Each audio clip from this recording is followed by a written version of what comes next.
গোটা দুনিয়াকে খেল দেখিয়েছে মুর্শিদাবাদের লোকরাই। জোরে বলুন সুবহানাল্লাহ। হ্যাঁ, আজকে আমি দেখছিলাম মোবাইলে আস্তে আস্তে उत्तरप्रदेशेर कोनो एक व्यक्ति तिनी मोबाइले बोलছেন, अरे अगर हिंदुस्तान में कोई बाप का बेटा है तो मुर्शिदाबाद में है। बबरी के जगह अभी तक खाली पड़ी है, मस्जिद नहीं बनी, उससे पहले मुर्शिदाबाद के लोग मस्जिद के तामीर रख दी। जोरे बोलुन सुबहानाल्लाह। এতে কে খুশি হয়েছে কে বিরোধী আমি জানি না, তবে মসজিদ আল্লাহর ঘর। আমি একটা জলসাই বলেছি, আজকে তকিপুরে বলে যাচ্ছি, প্রতি জেলায় হলেও দোষ নাই। নামাজি যদি মসজিদে 5টা নামাজি থাকে, মসজিদ থাকতে হবে, মসজিদ বানাতে হবে। ধরেলেন ও বাঁকুড়ার জঙ্গলে 10টা মুসলমান ঘর করে বাস করছে, দিয়ে তারা নামাজ পড়বে না তো নাকি? তারা মসজিদ করতে পাবে না? পাবে না? পাবে। এরপর কিছু আমি দেখলাম আমাদের দেশের হয়তো মৌলবীরাই, আমি কারো নাম করব না, তারাই বলছে এত মসজিদ থাকতে আবার মসজিদ কেন? বলছে না? তাহলে যে মসজিদে মুসল্লি নাই, 10 জন নামাজ পড়ছে, মসজিদটা ডজন নিয়ে এসে ভেঙে দেয়। কথাটা বুঝতে পেরেছেন না পারেননি? অনেক গ্রামে যদি নামাজ না পড়ে, মসজিদটা তুই ভাঙ, যে মসজিদটা রেখে লাভ কি? নামাজ পড়ছে না, মসজিদ ভেঙে দাও। মাদ্রাসায় লোকে ছাত্র বেশি দিচ্ছে না, মাদ্রাসা ভেঙে দাও। জলসা শুনে মানুষের ফায়দা হচ্ছে না, জলসা বন্ধ করে দাও। জলসা আর করা যাবে না, তাহলে দিন থাকবে না, শেষ হবে, শেষ হয়ে যাবে। তাহলে যে বলছে সে গন্ড মূর্খ জগতে বাস করছে। আর আমি বলে যাচ্ছি আল্লাহর কসম, তকিপুরে যদি একটা লোক 5 ওয়াক্তের নামাজ পড়ে, তার জন্য মসজিদ কায়েম থাকতে হবে, মসজিদ বাজাই থাকতে হবে, কেউ পড়ুক আর না পড়ুক। কথাটা বুঝতে পেরেছেন না পারেননি?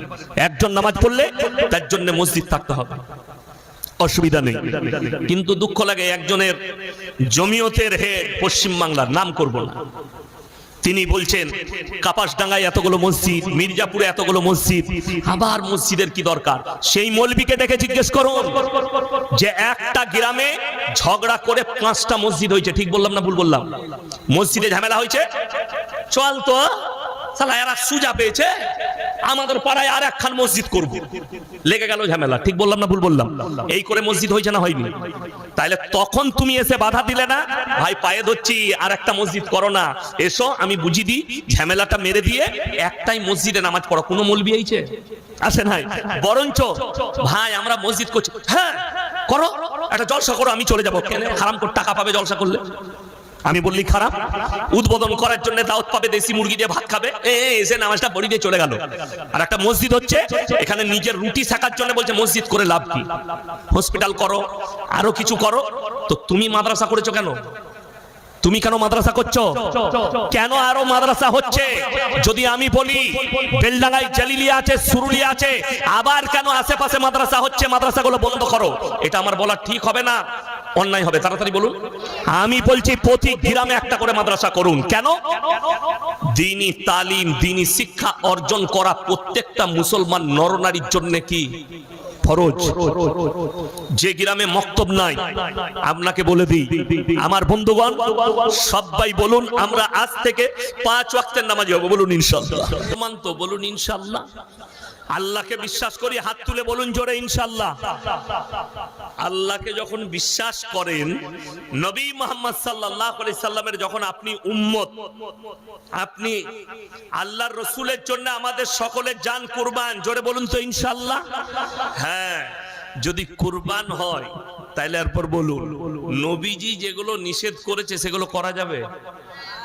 আল্লাহ যেগুলো নিষেধ করেছেন করা যাবে না? একটা মুসলমানের জন্য কর্তব্য, যখনই আল্লাহকে বিশ্বাস করলো, আল্লাহর প্রতি ঈমান আনলো, তখন তার জন্য হচ্ছে সে যেন আর কোনো অন্যায় কাজ না করে।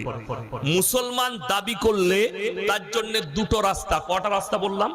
দুটো, একটা হালাল একটা হারাম। এই দুটোকে আপনাকে চুজ করতে হবে।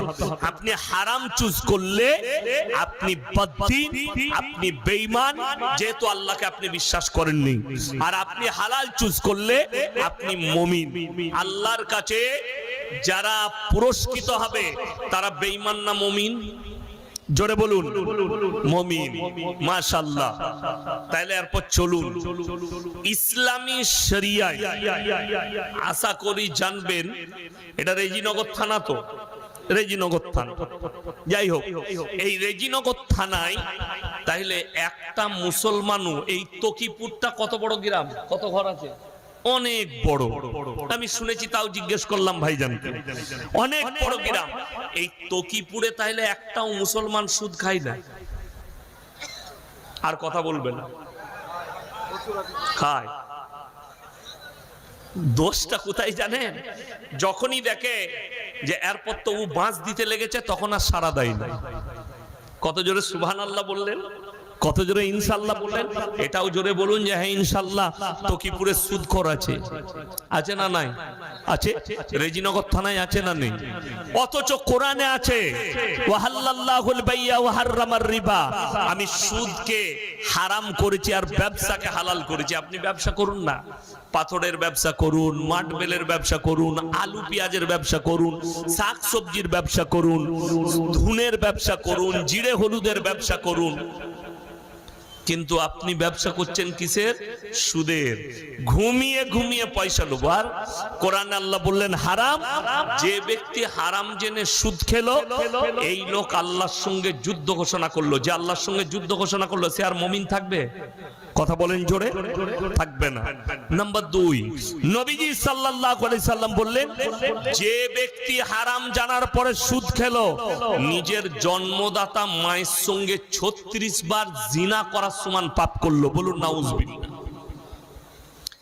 বেঈমান কাফেররা কত সূক্ষ্মভাবে তারা কামিয়াবি লাভ করেছেন জানেন?